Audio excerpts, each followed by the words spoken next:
Between Sicily and mainland Italy lies a narrow stretch of sea where water is never still, the Strait of Messina.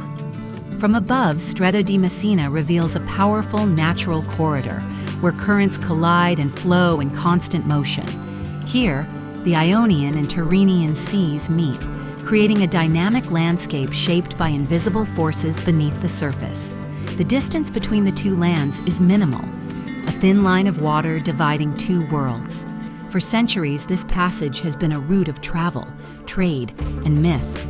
Ancient sailors told stories of Scylla and Charybdis, sea creatures that embodied the danger and mystery of these waters.